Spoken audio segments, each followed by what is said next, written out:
여러분 만나 뵙게 돼서 반갑습니다. 여러분과 함께 예배드릴 수 있도록 인도하신 하나님을 찬양합니다. 지금 목사님께서 소개해 주신 것처럼 제가 대략 한 2년 정도 홍순영 목사님 시무하실 때에 협동 목사로 섬겼습니다. 기억하시는 분은 없으실 겁니다. 워낙 바람처럼 와서 예배를 드리고 갔기 때문입니다. 그때는 이 새 성전이 없었습니다. 구성전에서 예배를 드렸는데 다시 여러분을 뵙게 되니까 감개가 무량합니다. 그때는 이제 교수 시절이었고 제가 4년 전에 하나님의 다른 부르심이 있어서 목회 현장으로 나왔습니다. 사실은 아직까지도 저한테는 목회자보다는 교수라고 하는 것이 몸에 더 익어 있는 것 같습니다.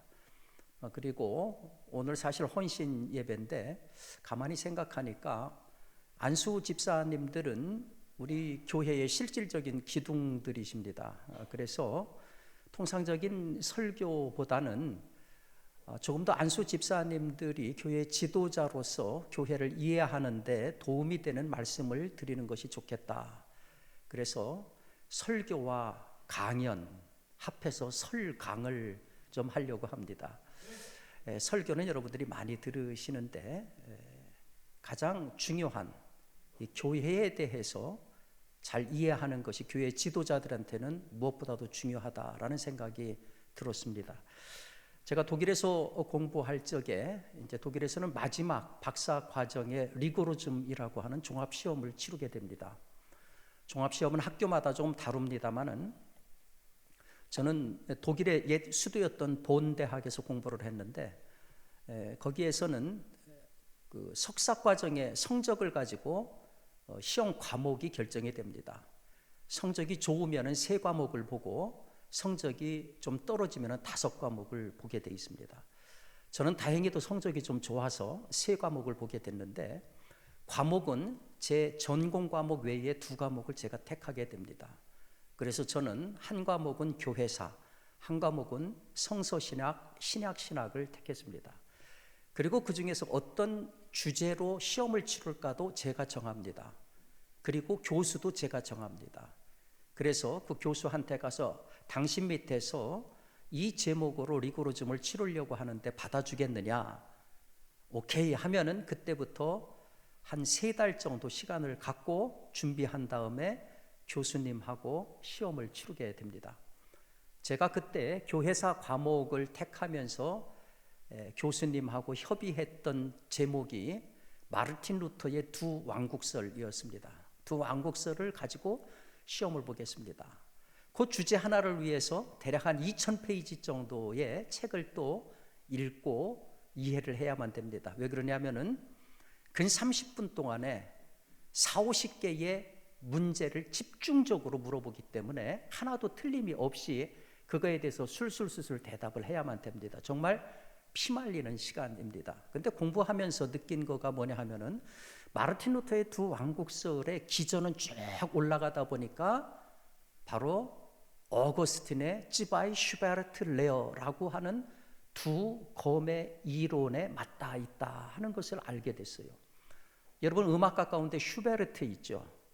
슈베르트가 독일 말로는 검, 칼이라는 뜻입니다.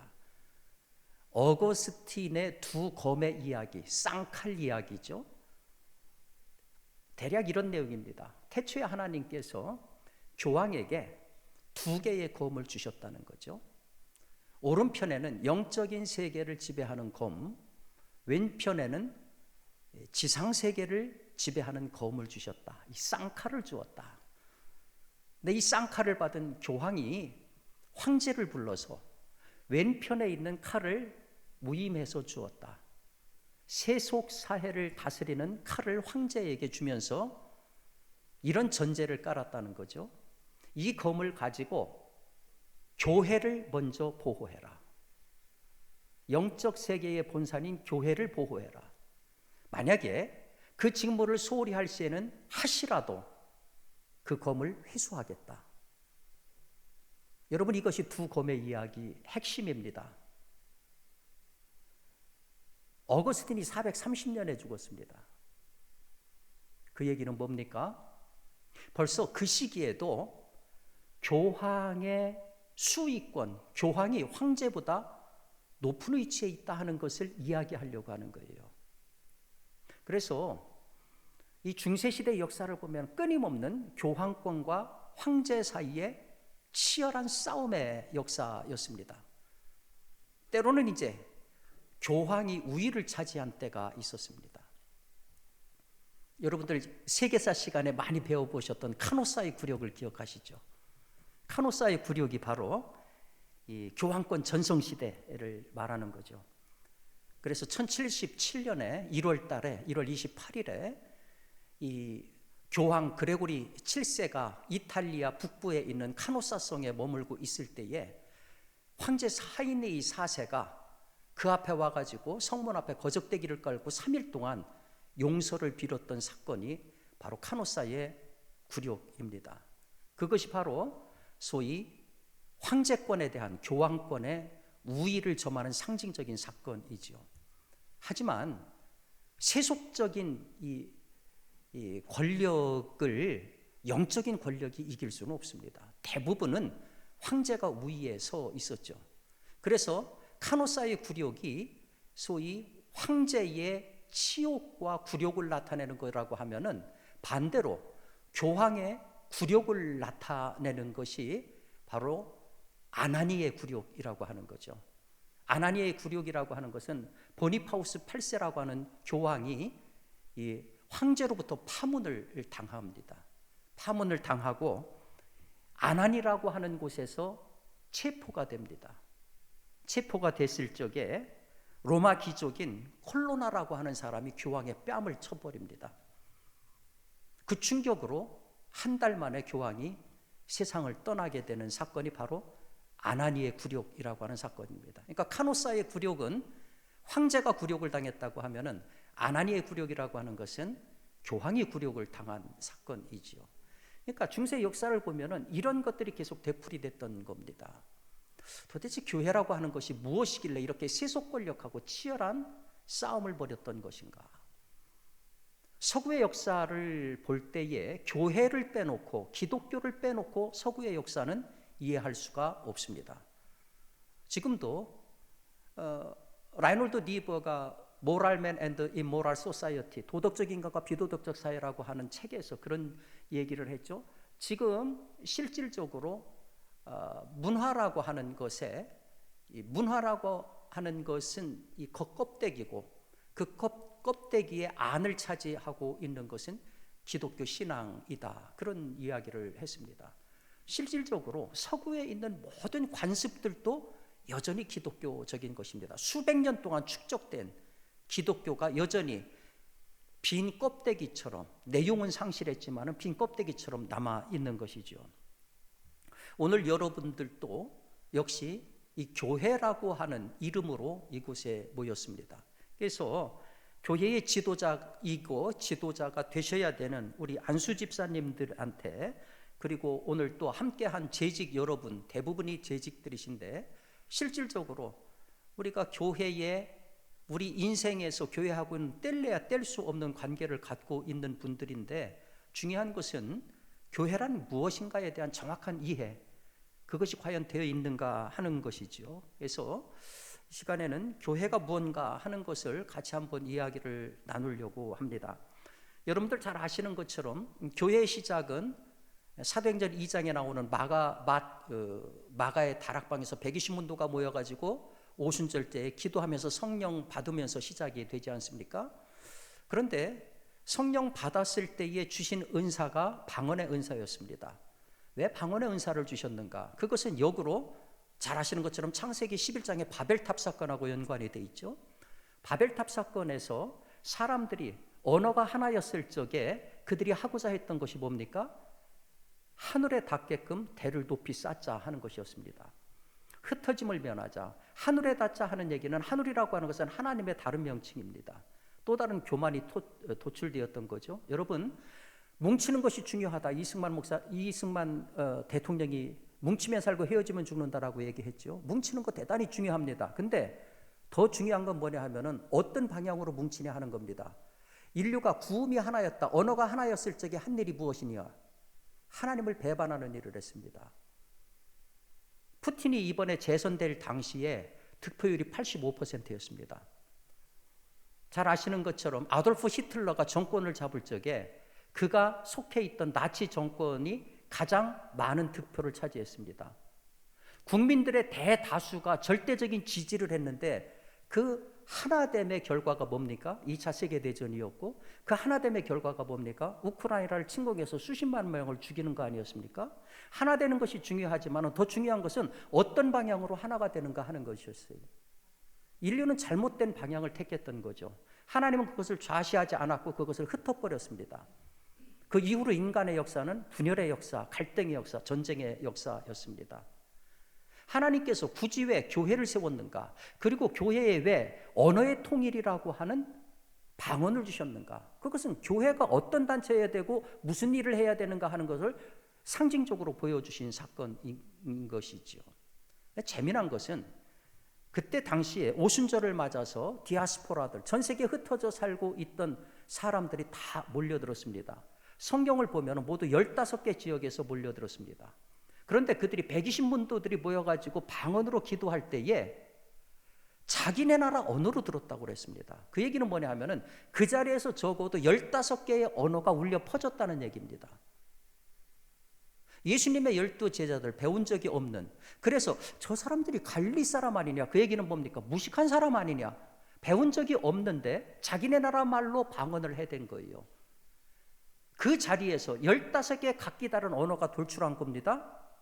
그런데 놀랍게도 그 15개 언어는 똑같은 얘기를 했습니다. 하나님이 하신 큰 일을 얘기했습니다. 이것은 교회에 주어진 굉장히 중요한 요소를 담고 있는 거예요. 교회는 하나가 되어야 됩니다. 그런데 그 하나됨은 뭐냐면 각기 다른 개성들이라고 하는 다양성이 합해져서 하나가 된다 하는 얘기입니다. 교회는 로봇처럼 모든 사람들의 사상이나 모든 사람들의 것들을 다 하나로 만든다는 얘기가 아닙니다. 다양한 것을 가지고 이 다양성을 통해서 하나님의 영광을 만들어낸다 하는 얘기입니다.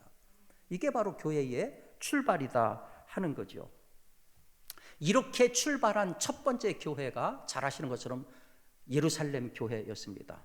예루살렘 교회가 한 일이 뭡니까? 오늘 읽어주신 말씀처럼 그들은 가지고 있는 것들을 팔아가지고 제자들 앞에 두었습니다.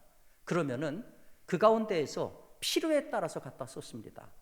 2000년 전이나 지금이나 2000년 후나 돈이라고 하는 것은 인간 생활에 있어서 매우 매우 중요한 겁니다. 오죽했으면은 구약 성경에는 계속해서 우상 숭배를 금하는 말씀들이 계속 나오는데 신약에 오면 그 얘기가 딱 끊어집니다. 그러면서 예수님이 딱 한 가지 얘기만 하셨습니다. 만몬과 하나님을 겸해서 섬기지 못한다. 예수님이 보실 적에는 모든 우상을 트럭으로 싣고 오더라도 돈의 우상만 갖지 못하다.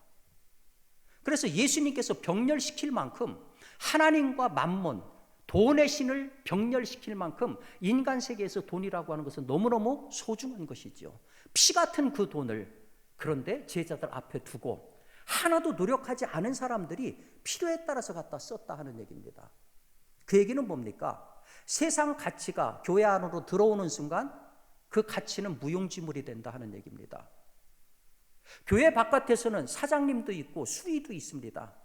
교수도 있고 학생도 있습니다. 노동자도 있고 사장님도 있습니다. 그런데 교회 안에 들어오는 순간 사랑하는 주님 앞에 형제, 자매만 있을 뿐입니다.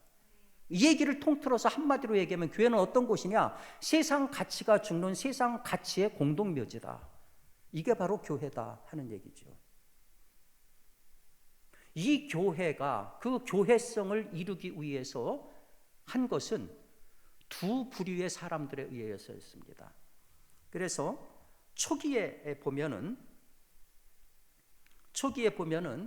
두 부류의 사람들이 있었는데 하나는 사도들입니다. 예수님이 어슬리 크라이스트, 지상에 계실 때에 불러 모았던 12명의 사도들. 이 사도들은 철저히 말씀을 가르치는 역할을 했습니다. 그리고 또 하나가 집사입니다. 오늘 우리가 안수 집사인데 정확하게 말하면 교회에 있는 모든 직제 가운데 가장 먼저 생긴 직제가 집사입니다. 그리고 그 집사는 성경에 보니까 성령과 지혜가 충만했고 조건이, 그리고 칭찬받는 사람이었고, 그리고 사도들이 안수하고 기도했다고 그랬습니다. 교회에도 집사가, 서리 집사가 있고 안수 집사가 있는데 역사적으로 보면은 안수 집사가 최초에 생긴 교회 직제입니다. 그런 면에서 안수 집사님들은 자부심을 가지셔도 좋습니다. 다만 책임이 있죠. 성령과 지혜가 충만하냐, 칭찬을 받느냐, 이거는 계속 짐으로 남겨놓으시기 바랍니다. 자, 이제 사도들이 시간이 지나면서 점점 세상을 떠나게 됐습니다. 교회는 여전히 교회의 일을 해야 되고 교회성을 유지해야 됩니다. 사도들이 떠난 자리를 어떻게 할 건가? 말씀을 누가 가르칠 건가? 고린도전서 12장에 보면은 이 초대 속사도교회에서 사람을 뽑는 기준이 있습니다. 그게 뭐냐 하면은 은사였습니다. 은사라고 하는 말을 헬라어로 찾아보니까 카리스마입니다. 아, 저 친구 카리스마 있네. 뭐 어깨 힘들어가면 카리스마, 그게 아니라요. 카리스마는 하나님의 은사를 뜻하는 거예요. 은사를 따라서 어떤 사람은 섬기는 일을 하고, 어떤 사람은 말씀 전하는 일을 하고, 어떤 사람은 설교하는 일을 하고, 초대교회는 하나님께서 위로 주시는 은사를 따라서 사람을 세워 나갔던 겁니다. 이 얘기는 뭡니까? 교회라고 하는 것은 뭐 가르치는 자가 위에 있고 가르침을 받는 자는 밑에 있고의 개념이 아닙니다. 질서에 따라서, 맡은 질서에 따라서 움직이는 그와 같은 질서 공동체다 하는 얘기입니다. 은사에 따른 사역의 질서로 이루어진 공동체였다 하는 거지요. 그런데 이 기본적인 교회가 교회성을 상실하는 큰 위기를 맞게 됩니다. 뭐냐 하면은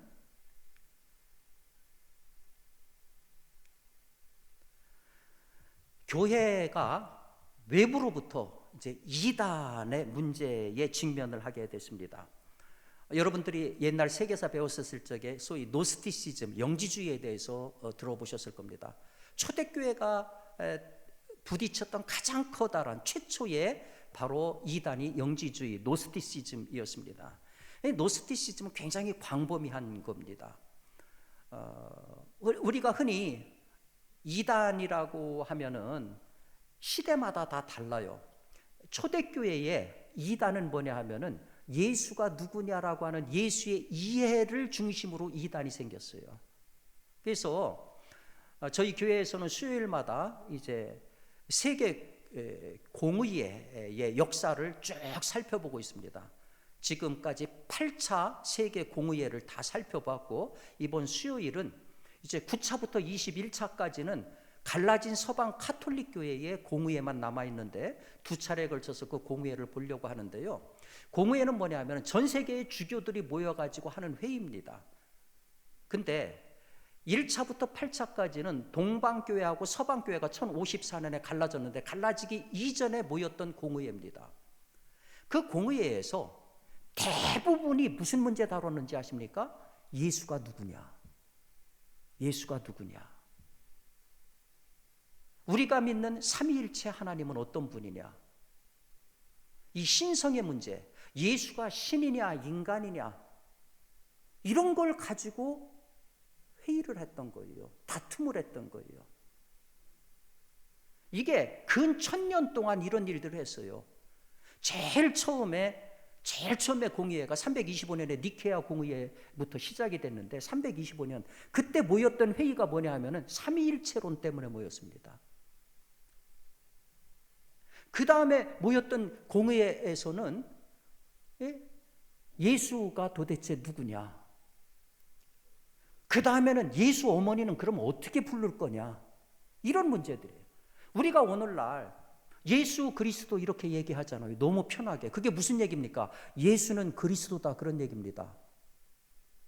여러분, 이거 굉장히 놀라운 신앙의 고백이에요. 예수는 나사렛에 있었던 자연인의 이름이고 그리스도는 신의 명칭입니다. 다시 말해서 나사렛 예수, 나사렛에 살았던 예수, 자연인 예수가 하나님이다, 그런 얘기예요. 그 고백입니다. 이게 얼마나 무서운 얘기입니까? 이 고백이 만들어지기까지 사실은 천여 년 동안 교회는 끊임없이 다퉜던 거예요. 초창기부터 예수는 신이 아니다, 그래가지고 나왔던 이 소위 도케티즘, 예수는 인간일 뿐이지 신이 아니다. 그 다음에 에비온주의자들이죠. 예수는 신이 아니고 인간이다. 도케티즘은 아니다, 예수는 신인데 인간처럼 보였을 뿐이다. 가연설. 이게 초대교회를 위협했던 겁니다. 자, 그러니 이와 같은 위협에 대비하기 위해서 교회는 대책을 세워야 됐습니다. 이미 사도들은 죽었습니다. 어떻게 할 겁니까? 사람을 뽑아야죠. 가장 똑똑한 사람을 뽑았습니다. 그리고 그 사람들을 교육을 시켰습니다. 자, 어쩔 수 없이 이렇게 시작이 됐는데 당위성을 가지고 시작을 했어요. 그래서 외부의 위협으로부터 교회를 지켜내고 교회 안에 있는 구성원들에게 교회됨을 교육시키기 위해서는 전문 인력이 필요하다. 그래서 초창기에는 소위 은사를 따라서 했는데 이제는 시간이 가면서는 가문이 좋고 머리가 똑똑하고 이런 사람들을 선발을 해서 집중적으로 교육을 시켰던 겁니다. 거기까지는 괜찮아요. 그런데 이것이 이제 변질되기 시작했던 겁니다.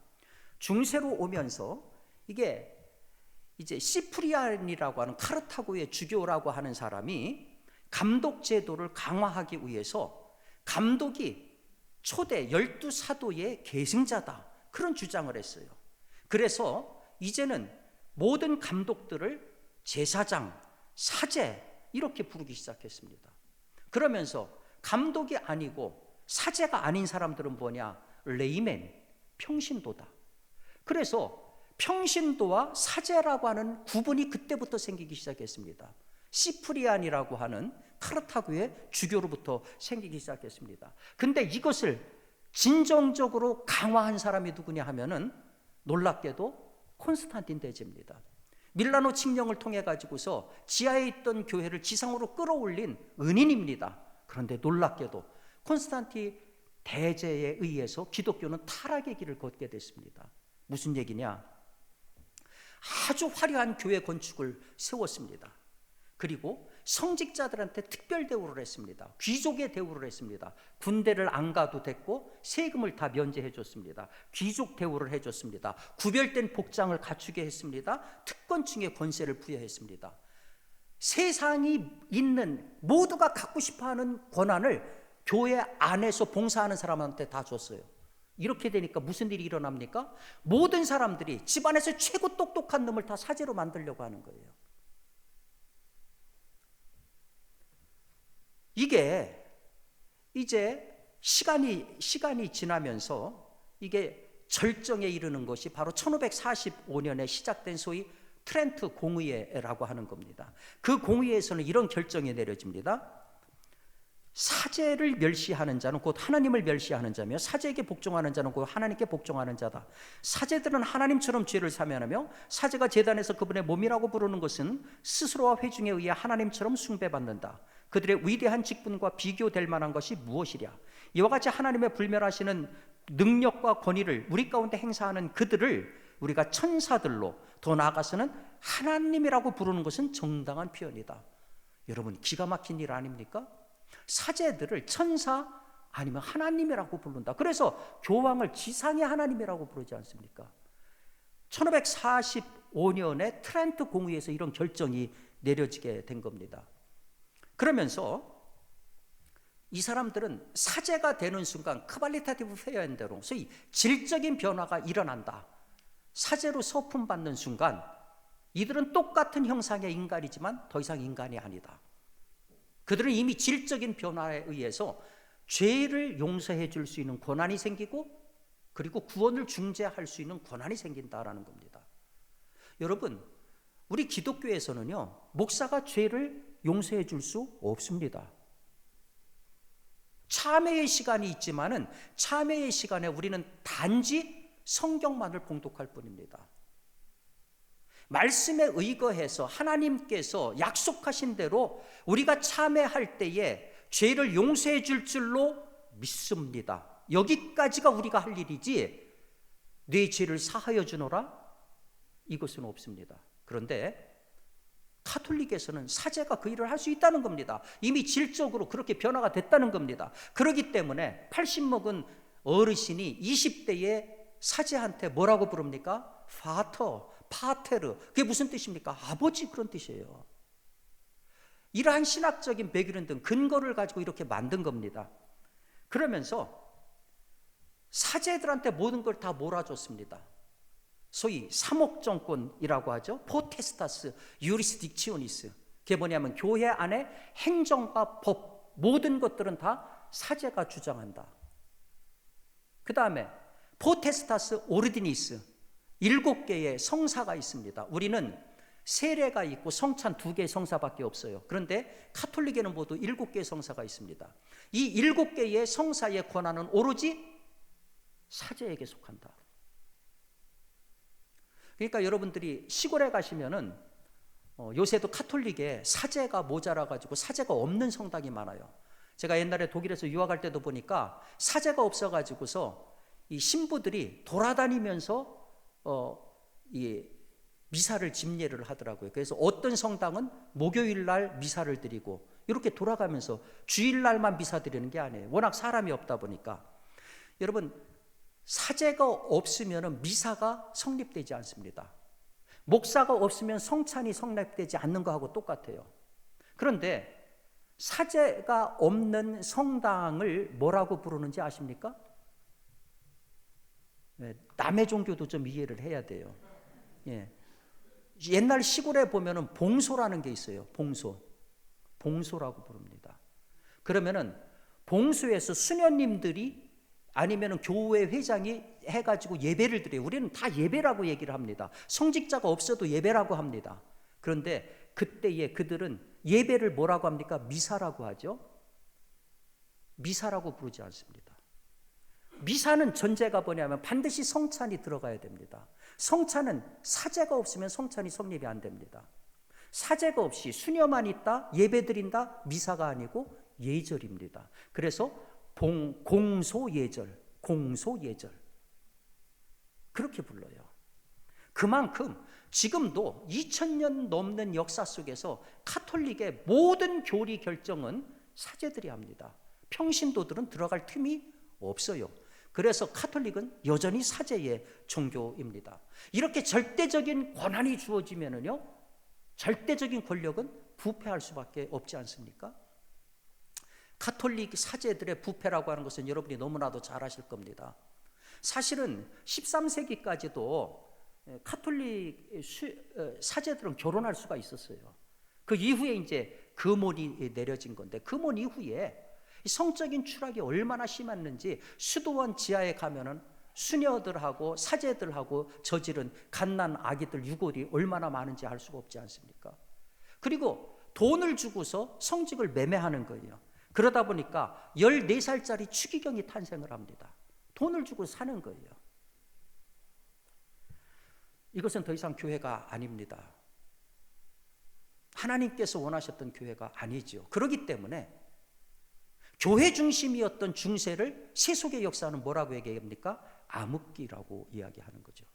신의 이름으로 사실은 신을 참칭했던 암흑기였던 겁니다. 이것을 다시 고쳐보자, 교회답게 해보자 해서 나타난 것이 바로 마르틴 루터가 주창한 1517년의 종교개혁이죠. 종교개혁을 여러 가지 얘기를 할 수 있지만은 한마디로 가장 중요한 것이 뭐냐면은 만인 제사장설입니다. 만인 제사장설. Das allgemeine Priestertum. 만인 제사장설은 사실은 1520년에 마르틴 루터가 3개의 글을 썼는데 그 3개의 글에 종합돼서 나타난 명칭이 바로 만인 제사장설입니다. 예를 들어서 독일 귀족에게 고함이라고 하는 글에 이런 얘기가 있어요. 교황, 감독, 사제 그리고 수도승들만이 영적 지위에 속하고 왕과 영주와 농부들, 기능공들은 세속직주의에 속한다는 생각은 날조된 생각이다. 모든 그리스도인은 진정으로 영적 지위를 확보하고 있다. 이들은 상호 간에 아무런 차이가 없다. 다만 직책이 다를 뿐이다. 그래서 교황의 영적인 가치나 세례받은 거지의 영적인 가치가 동일하다. 이건 그때 당시 교회로서는 가히 센세이셔널 일입니다. 맞아 죽을 일입니다. 화형당할 일입니다. 그래서 한마디로 말하면은 만인 제사장설은 그런 얘기예요. 모든 그리스도인은 영적인 지위를 확보하고 있고 이들 간에 아무런 차이가 없다.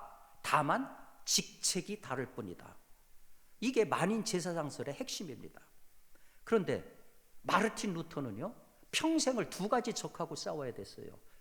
뭐냐 하면은 하나는 외부 카톨릭하고 싸워야 됐고, 아내는 개혁에 동참했던 사람들 가운데 급진적인 성향을 가진 사람들하고 싸워야 됐습니다. 그 사람들은 이 만인 제사장설을 오해를 한 거예요. 우리가 동일한 가치를 가졌어? 그럼 우리는 다 똑같은 영적인 사제네? 좋았어. 그러면은 다음 주 설교는 내가 하겠어. 다음 주 성만찬은 내가 집례하겠어. 이런 일들이 일어나기 시작한 겁니다. 교회 안에 무질서가 나타난 겁니다. 그래서 마르틴 루터가 이것에 대한 해결책으로 내세운 것이 바로 소명론입니다. 보카치오. 하나님께서 우리를 다 똑같이 불렀다. 복음을 전하는 데 있어서는 우리가 똑같은 사제들이다. 그런데 복음의 공적인 집행을 하기 위해서는 구분이 필요하다.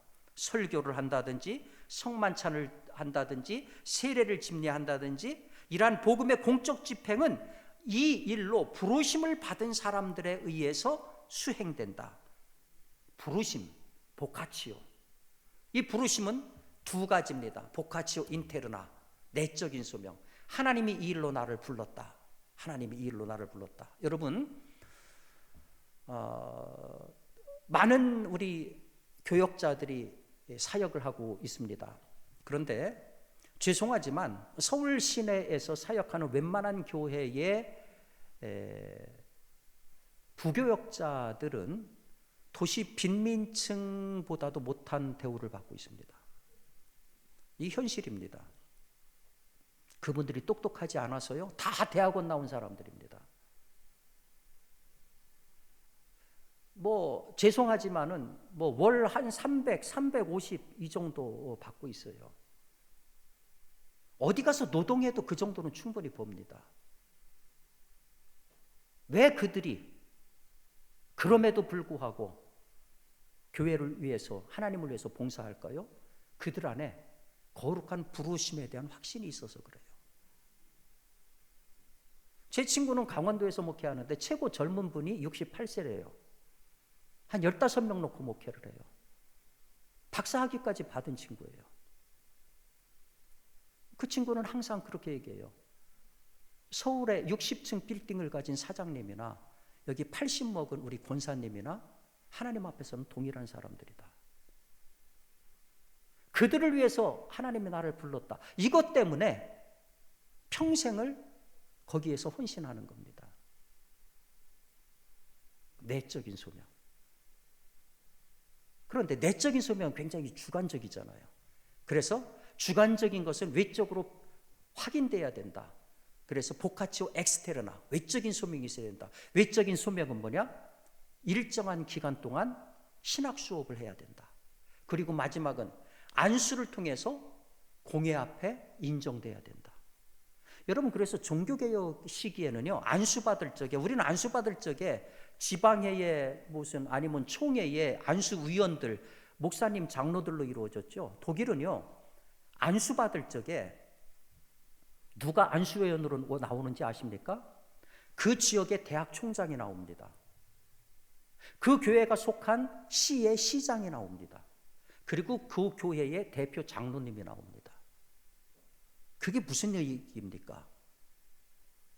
왜 대학 총장이 나옵니까? 교회에서 행해지는 모든 것들은 일종의 교육이라는 거예요. 그래서 건전한 시민을 키우는 아주 중요한 교육적 기능을 수행하고 있다. 그렇게 보는 겁니다. 시장에 나오는 것은 여기 나오는 교인들은 다 우리 시민들이다 하는 얘기예요. 장로님은 당연히 공회의 대표로서 나오는 겁니다. 그래서 마르틴 루터는 이와 같은 교회의 무질서를 이와 같은 걸로 세워 나가기 시작을 했습니다. 자, 그렇게 해서 이제 500년 넘게 흘러왔습니다. 오늘날에 우리 교회는 여기까지 왔습니다. 저는 독일에서 공부할 적에 가서 보니까요, 독일에서는 공부하는 것보다 더 어려운 게 있어요. 뭐냐 하면은 직구하는 겁니다. 아마 여러분들 친척이나 자제분들 가운데 독일로 유학 간 분들한테는 들어보면 알 겁니다. 직구하는 것가 너무너무 힘들어요. 그래서 저는 마침 선배 목사님이 쾰른에다가 방을 하나 구해줬어요. 근데 저한테 구해준 방이 그 대학생들이 모여서 사는 집이었어요. 그 집의 이름이 에반겔리시에 본 게마인샤프트입니다. 그게 뭐냐 하면은 기독교적인 정신을 가지고 함께 모여서 기독교적인 복음을 실천하는 모임, 그런 뜻이에요. 구체적으로 얘기하면은 일반 쾰른 대학 아니면은 인근의 뭐 듀셀도르프 대학 뭐 이런 데 다니는 학생들 5명 정도가 집 하나를 세를 냅니다.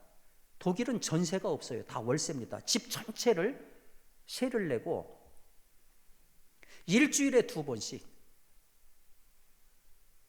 외국인을 위한 성경 공부를 합니다. 외국인들한테 독일어를 가르쳐 주는 거예요. 그래서 아랍에서 온 애들, 아시아에서 온 애들, 아프리카에서 온 애들, 거기에는 뭐 다른 힌두교도도 있고 모슬렘도 있고, 여러분들 이 모슬렘들은 개종시키기가 거의 불가능해요. 근데 그 아이들을 화요일하고 목요일날 이틀씩 하루 3시간 정도씩 와서 밥 먹여주면서 성경을 가지고 독일어를 가리키는 거예요. 근데 그 멤버 가운데 하나가 마틴이라는 친구가 결혼해서 나가면서 그 방을 저한테 세를 또 준 거예요. 세로 사는 애들이 저한테 세를 준 거예요. 모이는 방이 제가 세 들어간 방이에요. 한 30명이 들어갈 정도로 큰 방이에요. 저는 트렁크 하나 달랑 들고, 놀라운 것은 약속이 있어요. 아침 7시에 일어나서 큐티를 공동으로 해야 됩니다. 저녁 8시에는 천하 없어도 와가지고 큐티를 공동으로 해야 됩니다. 저는 독일 젊은이들은 교회를 떠났다라고 생각했어요. 예수 안 믿는다고 생각했어요. 근데 정말 엄청난 충격이었습니다. 더 충격이 뭔지 압니까? 주일날 얘들이 교회를 안 가요.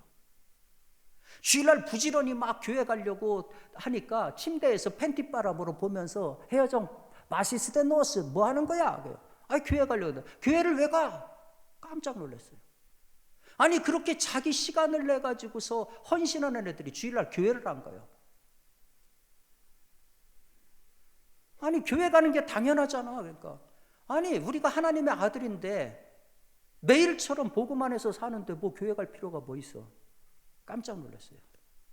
실제로 독일의 교회는 여러분들 가보면은 30명, 40명 이렇게 모여요.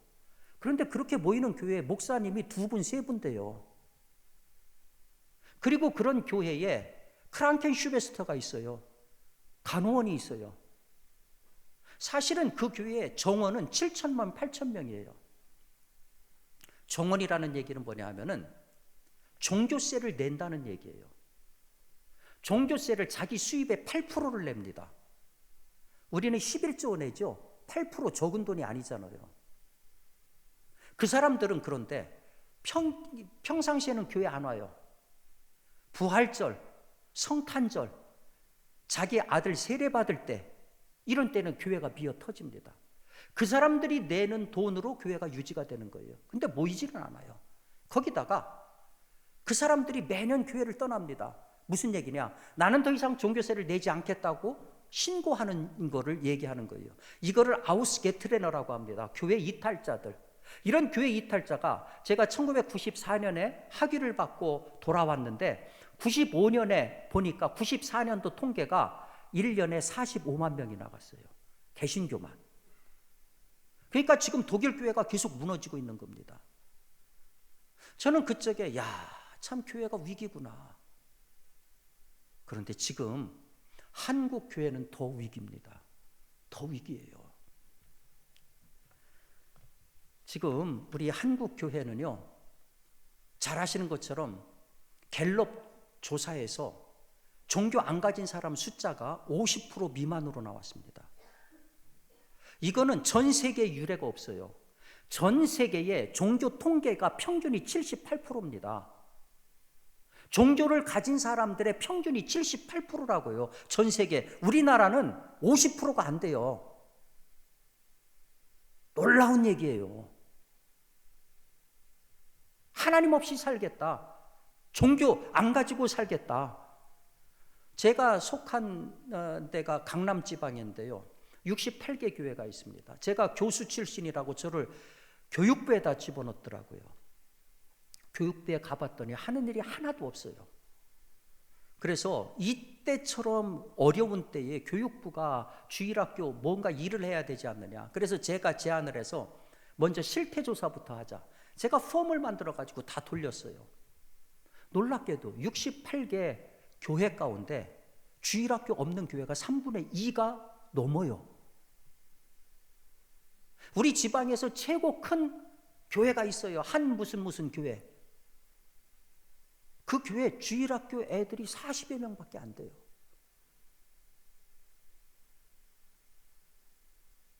제가 있는 데가 논현동인데 논현초등학교가 재작년에 1학년을 못 받았어요. 바로 옆에 있는 데가 학동초등학교인데 거기도 지금 애들이 줄어가지고 폐교하는 이런 얘기들이 나와요. 무슨 소리야. 얼마 전 신문 보니까 강남에 초등학교 애들이 모인다던데. 맞아요. 어느 쪽인지 아세요? 학원과 쪽의 초등학교는 애들 거기다 미리 심어놔가지고 중학교, 고등학교 강남에서 다니게 하려고 위장 전입 비슷하게 애들이 몰려가지고 4학년, 5학년 건물이 없어가지고 임시 건물 짓고 난리예요. 그런데 제가 있는 논현동 일대는 애들이 없어요. 30년 후에 한국교회가 어떻게 될까? 정말 아찔합니다. 아찔해요. 거기다가 교회 내에서 보면은 이 갈등이 너무나도 많아요. 어제 그저께인가 신문 봤더니 교회 내에 갈등의 78%인가는 이 목사 때문에 생긴다. 뭐 이런 것들이 있더라고요. 우리 목사들이 정말로 하나님 앞에 참회해야 되지요.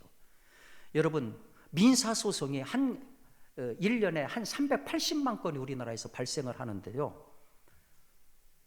대략 70만 건이 교회 관련 민사입니다.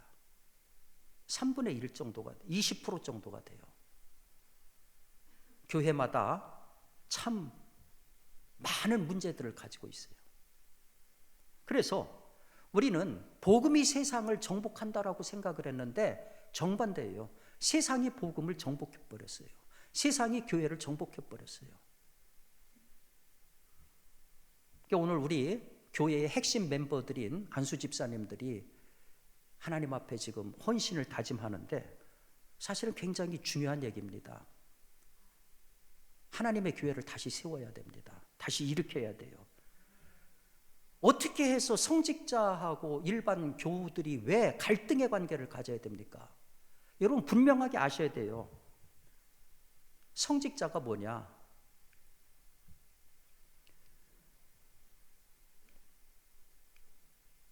성직자는요, 세례와 성찬 그리고 설교와 성도의 영적 생활의 지도라고 하는 복음의 공적 집행을 위해서 하나님께 부름받은 사람. 부름받되 내적인 소명뿐만 아니라 외적으로 철저하게 검증된 교육을 받아야 됩니다. 요새 무슨 통신을 통해서 목사가 되고 이거는 한국 교회를 망치는 거예요.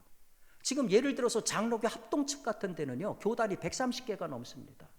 장로교 우월성을 얘기하지만 한국 교회를 망치는 주범이 바로 장로교 합동측이에요. 아주 자격 없는 목회자들을 양산을 하고 있어요. 성도는 누구냐? 복음의 가르침을 세상과 삶의 현장에서 하나님이 부르신 소명인 직업과 하나님이 주신 달란트를 따라서 실천하는 사람, 이게 성도입니다. 그러니까 성직자도 성도도 사실은 다 부름받은 사람들이에요. 우리 모두는 다 하는 일이 다를 뿐이지 그리스도의 제자다 하는 겁니다. 하나님이 일하시는 통로가 누굽니까? 바로 하나님이 부름받은, 하나님께 부름받은 우리들 아니겠어요? 특별히 우리 안수 집사님을 비롯해서 모든 재직들은 교회의 운영과 교회의 전도, 여기에 실제적인 책임이 있는 분들입니다. 여러분들 전도해 보셨어요? 저는 목사지만은 1년에 3명 이상을 전도합니다. 비결이 뭔지 아세요?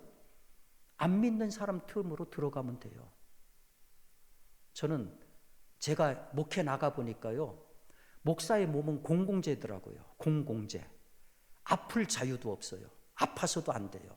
그래서 제가 목회 나가면서 운동을 시작했습니다. 그 전에도 물론 운동을 무척 좋아했지만은 막 서치 검색을 해보니까 교회 10분 거리에 탁구장이 하나 있어요. 그래서 제가 원래 탁구를 좀 잘 칩니다. 이렇게 얘기하면은 얼마나 잘 치걸래요? 사회인 탁구 2부 정도 치면 잘 치죠. 탁구 아시는 분들은 2부가 얼마나 하나님 바로 밑에 있는 건지 알 거예요. 예. 거기 갔더니 관장님한테 인사를 했죠. 그랬더니 막 그 멤버들한테 여기 저기 새로운 저 목사님이라고. 그러니까 어느 교회 목사예요? 그러니까 그 저 옛날 구 YMCA 옆에 있는 교회라고. 그러니까 제가 참 들어서는 안 될 얘기를 들었어요. 그 싸움 많이 하는 교회. 죄송하지만은 제가 45년 차에 9대 목사로 갔습니다. 자랑스러운 기록이죠. 5년마다 목사 한 명씩을 갈아치운 교회로 갔습니다. 전도가 안 되죠. 될 수가 없습니다. 사회에 싸움 잘하는 교회로 소문나가지고는. 근데 중요한 거는 탁구 치러 가서는 전도하면 안 돼요. 탁구 치러 가서는 탁구만 쳐야 됩니다. 어느 날 관장이 똥 씹은 표정을 하고 있어요. 그래서 관장님 무슨 일이에요? 그랬더니 알고 봤더니 거기 안에 동호회가 있는데 무슨 일이 오해가 돼가지고 동호회 멤버들이 다 나간 거예요. 그때 당시 월비가 한 8만 원이었는데 한 150만 원 돈이 갑자기 사라져 버린 거예요. 그러니까 그 관장님 입장에서 얼마나 난감하겠어요. 근데 제가 도와드릴 건 없어요. 그 사람들이 안 나오니까 탁구장이 텅 비는 거예요. 어느 날 갔더니 가구점 하는 나이 드신 두 부부가 와서 치고 있는데 생판 촉자예요. 그래서 제가 그분들을 한 분씩 30분씩을 쳐드렸어요. 한 일주일을 치니까 이분들이 옛날에 탁구장 하던 데가 탁구장이 문 닫았는데 그때 멤버들한테 전화를 해서 데리고 온 거예요. 한 5명 정도가 왔어요. 제가 그분들을 10분, 15분씩 다 쳐드렸어요. 그랬더니 이분들이 거기다가 다 등록을 했어요. 그리고 자기들 또 치던 사람들을 또 데리고 왔어요. 그래가지고 다 만회가 됐어요. 어느 날 관장님이 저한테 그래요. 목사님, 사실은 제가 안수 집사입니다. 어느 정도로 열심히 했냐면은 공동체 생활을 하기 위해서 포천에다가 수천 평 땅을 사고 봉고를 뽑아가지고 매주마다 12명 꽉꽉 채워서 포천까지 가서 예배 드릴 정도로 열심히 있던 분이에요. 근데 코로나가 오면서 그 공동체가 와해가 됐어요. 그러면서 이분이 신앙도 와해가 돼가지고서 이것도 하고 다 해요. 목사님, 제가 안수 집사입니다. 목사님한테 은혜를 받았으니 제가 은혜를 갚겠습니다. 자기 발로 나와서 지금 우리 성가대 대장이 돼 있어요. 그 옆에 있는 친구도 그 후배인데, 목사님, 사실은 저도 감리교 권사입니다. 그럼 권사님, 저하고 내기합시다. 저하고 탁구 쳐서 제가 이기면 나오는 겁니다. 지금 성가대 바로 옆자리 같이 앉아서 예배 드리고 있습니다. 어느 날 새벽 예배 드리는데 전혀 모르는 남자분이 저한테 와서 목사님, 저희 집사람 위해서 기도 좀 해주세요. 그 아내가 약사였습니다. 소송 사건에 휘말려 있었어요. 민사소송. 기도를 해줬어요. 탁구장에 갔는데 그 남자가 와 있는 거예요. 은퇴하고 우울증 와가지고 탁구를 시작했다는 거예요. 또 열심히 쳐줬어요. 한 일주일 하고 났더니 토요일 날, 목사님, 사실은 목사님 교회 저희도 나가고 싶습니다. 강남중앙 침례교회 나갔다는 거예요. 저희 집사람을 좀 설득해 주십시오. 그러면은 주일날 예배 안 드렸으니까 내일 다른 데 정한 데 없으면은 내일 일부 예배 나오세요. 그 부부가 나와서 일부 예배 끝나고 기도하고, 지금 그 부인은 성가대 열심히 하고 있고 남편은 오늘 일부 예배 대표 기도를 했어요. 여러분, 백화점 가면은요, 왜 그렇게 권사님들이 많아요? 주일날 교회에서 권사님들끼리 만나고 주중에 백화점에서 권사님들끼리 만나면은 복음은 누구에게 전해요? 제발 안 믿는 사람들한테 좀 들어가세요. 복음을 전하려면은 안 믿는 사람한테 좀 들어가세요. 거기 휘말려 가지고서 나쁜 길로 가지 마시고 안 믿는 사람한테 가가지고 여러분의 삶을 통해서 좀 보여주세요. 근데 복음 전하는 것이 쉬운 거 아니잖아요. 예수 믿으라고 해서 그들이 오겠습니까? 보여줘야죠. 뭘 보여줘요? 여러분들 아시는 것처럼 프랜시스 베이컨이라고 하는 사람이 옥스퍼드 대학 다닐 적에 종교학 시험을 치르게 됐어요. 그쪽에 종교학 시험 문제가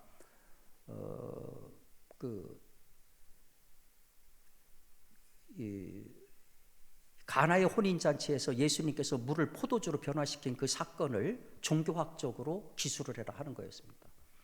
유럽에서는 한 번 시험을 치르면 대략 3시간씩 치릅니다. 빵, 물 다 가지고 들어가죠. 이만한 백지를 서너 장씩 나눠줍니다. 학생들이 열심히 적기 시작합니다. 프랜시스 베이컨은 답안지 딱 받고서 팔짱을 끼고 눈을 감고 계속 있어요. 시간이 다 돼가지고 학생들은 다 나갔습니다. 혼자 남았습니다. 시험관이 와서 보니까 이름도 안 쓰고 있어요. 야, 시간 다 돼서 이름이 났어. 그쪽에 프랜시스 베이컨이 딱 한 줄을 씁니다. 물이 주인을 만나니 얼굴이 붉어지다. 딱 한 줄을 썼습니다. 물이 주인을 만나니 얼굴이 붉어지다. 집에 가서 생각해 보세요. 얼마나 멋진 답인가. 저도 교수 생활 27, 8년 했습니다만 이런 멋진 답을 쓴 학생은 전혀 없었습니다. 여러분, 미물인 물도 조물주 앞에서 변화를 해요. 그러면 우리가 예수 만나면 변하는 게 맞잖아요. 변화하지 않은 모습을 가지고 무슨 복음을 전할 수가 있습니까? 우리가 잘 알고 있는 야곱, 20년 만에 금의 환영했습니다. 형한테 주는 선물의 양만 하더라도 3억 원이 넘습니다. 여러분, 자기 형제한테 3억 원 이상 설날 선물 줄 분 있어요? 대단한 거 아닙니까? 모두가 부러워할 그런 사람입니다. 그러나 그는 알고 있었습니다. 자기 안에 내적인 고민이 있었습니다. 왜 나는 성공했는데 여전히 나는 야곱인가? 이스라엘의 이름이라고 하는 것은 그 사람 자체를 나타내는 거거든요. 왜 나는 여전히 도둑놈인가? 그 갈등의 현장에 주님을 만났죠. 그래서 그의 이름이 이스라엘로 바뀌었지요. 예수를 믿으면서 우리의 이름이 바뀌지 않으면 우리는 뭔가 잘못 믿고 있는 겁니다. 여러분 잘 아시는 것처럼 요셉은 그가 마음만 먹으면 얼마든지 편할 수 있었습니다. 그러나 보디발의 아내가 수영복 입고 달려들 적에 뭐라고 얘기합니까? 내가 어떻게 하나님 앞에 죄를 짓습니까? 그러니까 요셉의 산 모습은 항상 하나님이 내 앞에 있다라는 그런 모습으로 살았어요. 코람데오의 모습으로 살았죠. 아이고 뭐 요셉은 위인이니까, 성경의 위인이니까 그런 말씀 마세요. 창세기에 보면은 요셉이 가는 곳마다 형통했다. 이 감옥 안에서도 형통했다 그렇게 나오죠. 그런데 시편 105편 18절을 보면은요, 요셉이 감옥에 갇혔을 때 또 다른 모습을 이렇게 얘기하고 있어요. 그의 발은 착고를 차고 그의 몸은 쇠사슬에 매였다. 그런데 거기 각주 히브리어에 몸이라고 하는 것이 히브리 말로 혼으로 바꿀 수 있다. 무슨 말이냐면은 그의 혼이 철철철철 쇠사슬로 감겼다. 혼비백산했다. 내가 하나님의 뜻으로 살려고 그랬는데 내 꼴이 이게 뭔가? 하나님은 왜 나에게 이렇게 하시는가? 도저히 이해할 수 없어가지고 몸부림쳤다는 얘기입니다. 우리하고 똑같은 거예요. 그런데 요셉이 훌륭한 것은 그 엄청나게 힘든 상황 가운데서도 끝까지 믿음을 저버리지 않았다 하는 거죠. 우리가 교회의 운영을 책임지고 있는 우리들이, 목사는 일정 기간이 지나면 떠나게 돼 있습니다. 영적으로는 하나님이 주인이고 육적으로는 여러분이 주인이에요. 근데 주인 노릇 제대로 하려면 목사 쫓아내는 것이 주인이 아니라 정말 교회를 교회답게 만드는 거잖아요. 비워가는 좌석을 채워서 복음을 전해야 되는 거잖아요. 그게 입으로 된다면 얼마나 좋아요. 변화된 모습, 변화된 삶, 그게 아니면 찾아갈 복음이 없는 거예요. 그러니까 오늘 우리가 하나님 앞에 헌신을 다짐하면서 그냥 단순히 아이고 뭐 정해진 거니까 헌신 예배 드리면 되지, 그건 아니라고 봅니다. 저희 교회에 고건사님이라는 분이 계세요. 그분 남편이 양재천에 아침 일찍이 산책 나갔다가 쓰러지셨어요. 뒤늦게 발견해가지고 20년 동안을 미라로 살았습니다. 제가 집에 가보면 이런 상태로 20년을 누워 계세요. 의식이 하나도 없어요. 나중에 의사 얘기가, 사람은 통상 그 산소, 가지고 있어야 되는 산소가 있는데 80 정도를 가지고 사는데 그분은 20을 가지고 20년을 버텼다는 거예요. 그러니까 생명은 있어요. 그런데 아무 의식이 없어요. 그 권사님, 제가 신방 갈 때마다 무슨 기도를 어떻게 해야 될지 모를 정도로 너무너무 힘들어요. 근데 그 권사님은 항상 가면 웃으시면서 그런 말씀하세요. 목사님, 저는 저희 집에 예수님을 모시고 살아요. 전 지금도 그 얘기하면 가슴이 뭉클해져요. 작년에 그분이 하나님의 부르심을 받으셨습니다. 예수를 믿는다는 것이 뭔가, 저는 그분을 보면서 목사지만 말이 부끄러워요. 우리가 복음 안에서 깨어지고 예수를 믿고 나서 뭔가 달라지지 않는다고 하면은 우리가 복음의 증인, 다 헛된 얘기가 되고 말 겁니다. 그래서 저는 우리가 이 시간에 좀 기도를 같이 했으면 좋겠습니다. 생각해 보면은 우리 모습이 사실은 야곱이잖아요. 나로 인해서 상처받는 사람도 많고, 우리 가정, 우리 자녀들 문제 있는 곳에 나를 빼놓고 얘기할 수 있을까요? 예수 믿으면서도 여전히 내가 나의 주인 되는 환도뼈 그대로 있고, 야곱이 이스라엘로 변화되지 않으면 누가 나를 보고 예수를 믿겠습니까? 이 시간 기도합시다. 주님, 이 시간 내 환도뼈를 부러뜨려 주시고 내 이름을 야곱에서 이스라엘로 변화시켜 주옵소서. 요셉처럼 어떤 상황에서도 하나님 앞에서 살아갈 수 있는 코람데오의 신앙인이 되게 하여 주옵소서. 2025년 나로 인해서 우리 가정이 변하게 하시고 우리 안수 집사로 인해서 우리 교회가 부흥되게 하여 주옵소서. 우리 주님의 이름을 한번 크게 외치고 함께 한 음성으로 기도합니다. 주여.